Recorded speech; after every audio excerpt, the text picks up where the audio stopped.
Virgo season begins on Sunday. Here are the signs and areas of your chart that are seeing the most action and activity this Virgo season. Okay, so on Sunday, the sun moves out of Leo into Virgo. It's preparing us for the final Pisces lunar eclipse that's happening next Friday, the 28th. And that's probably the biggest highlight of Virgo season. It's the biggest, most intense and climactic thing that is going to happen. But just also think of the sun entering Virgo. The sun, if you think of the glyph of a sun, it looks like an eye.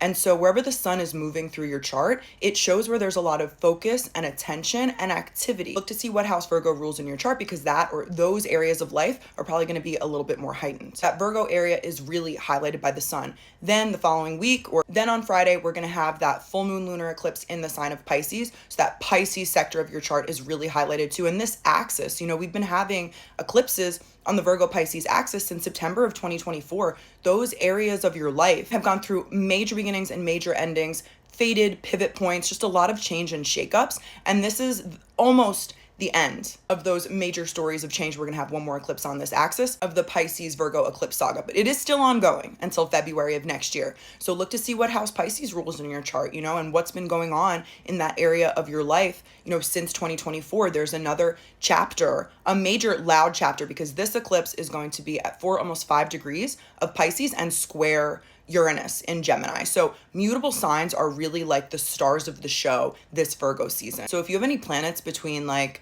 3 and 6 or maybe 2 and 7 degrees of the mutable signs, you're going to be feeling this the most. On the 31st, Venus is going to hit her retrograde shadow. It's going to go retrograde October 3rd to November 13th in Libra and Scorpio.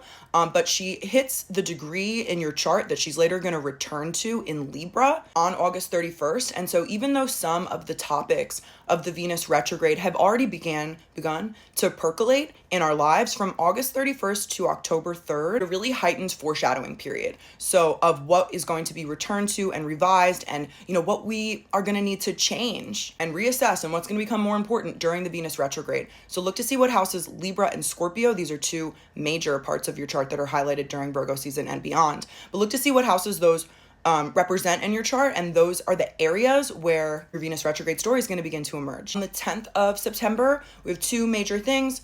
First is Uranus is going to station retrograde in Gemini. So it's going to be at 5 degrees, and it's going to move all the way back over the next few months to 1 degree of Gemini. When a planet stations, it's much stronger and louder. There's like an exclamation mark next to it. And Uranus is this planet of disruption and chaos and ultimate freedom. It's the great liberator. It's going to be really loud in the Gemini sector of your chart. If you have any planets from like 0 to 5 degrees of the mutable signs, you're going to feel this station really strongly. This retrograde in general, because Uranus over the next several months is going to get back to 1 degree of Gemini. So that Gemini sector of your chart is really highlighted by these Uranian themes and any planets you have in the early degrees of the mutable signs. Also on the 10th, we're going to have a new moon, just a regular new moon in the sign of Virgo at 18 degrees of Virgo. So new moon, new beginnings, the turning of a page in that Virgo sector of your chart. It's very highlighted, like I said, this whole season, punctuated by this new moon. And there's more, but I don't have enough time. So I'll be back. But that's some of the major things happening in the next few weeks. Let me know your feelings about this in the comments.